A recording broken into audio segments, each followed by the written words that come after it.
Анхан шатны 19-р хичээлээ бүгдээрээ ээл үсгийн дүрмээр эхлэе. За ээл үсэг бол өөрийн гэсэн дуудлагын дүрмтэй. За нэгдүгüүрт нь болохоор ээ үсгийн араас нэг ээл юм уу давхар ээл ороод ирэх юм бол all гэж уншдаг. Жишээ нь all бүгд, wall хана, hall танхим, ball бөмбөг, basketball сагсан бөмбөг, tall өндөр гэх мэтээр. Хоёрдугаарт нь OULD-ийн нийлэмжээс ээл нь уншигдахгүй wood гэж их огцон уншина. За энэ гурван үгийг заавалчгүй цээжлэх хэрэгтэй. Энийг would гэж уншиж болохгүй. Would WOULD үсэг орсон мөртлөө уншихаараа would гэж унших нь шүү дээ. За would гэдэг үйл үг орж ирэх юм бол тэгэх байхаа, тэгэх болов гэдэг утгыг үүлгэндээ өгдөг байгаа. За дараа нь could. За энэ маань болохоор чадсан, өнгөрсөн дэх чадамжийг илэрхийлдэг учраас чаддаг байсан, чадсан гэж орчуулна. За should яг үүдийн should гэж байгаа юм шиг уншина. За тэгээд should нэмэх нь үүлэг байх юм бол хэрэгтэй, зохилтой тэгчүүлэх сайн байна гэсэн утгыг гаргадаг. За 3 дугаарт нь болохоор ALK үсгийн нийлэмжээс мөн L үсэг нь уншигдахгүй ok гэдэг аваа гардаг.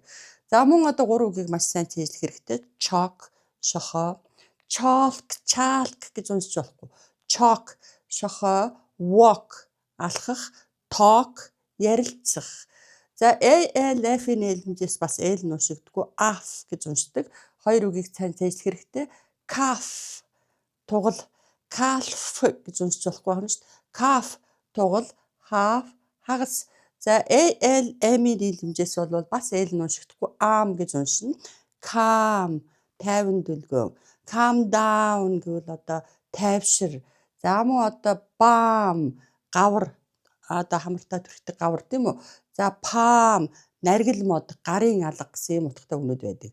За 6-ад нь болохоор одоо L үсгийг өргөлтөд үеэс нэг гэвүүлэгч тусгаарлаж авах юм бол задгаа үеийн дүрмээр wild, онгон зэрлэг, мөн child, хүүхэд, table, ширээ, stable, тогтвортой гэх мэтээр задгаа үеийн дүрмээр уншина.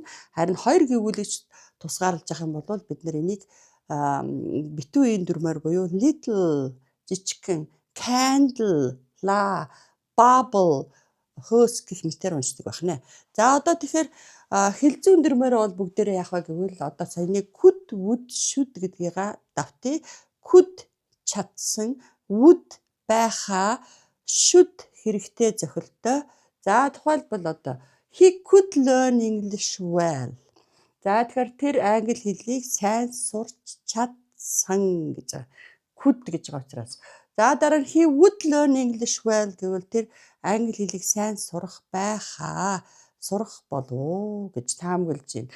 He should learn English well гэвэл тэр англи хэлийг сайн сурах хэрэгтэй, сурвал зохилтой, сурчвал их сайн байна, сурчвал их зүгээр байна гэж одоо ийм утгыг гаргадаг. За тэгэхээр ийм утгыг гаргадаг учраас одоо урд өмнөх хичээлүүд дээр үтсэн үйл үгүүдээ ашиглаад багш нь өгүүлбэр зохиосон. Та нар энийг гэрийн даалгавраар орчуулаарай. Багш нь зүгээр уншаад өгье. My sis would participate at the Voice TV reality show successfully. 2. We should walk 2 kilometers every morning. They could become during the talk show. I could translate the text. You should translate the text every day. Anna wouldn't come to the birthday party because she is awfully busy.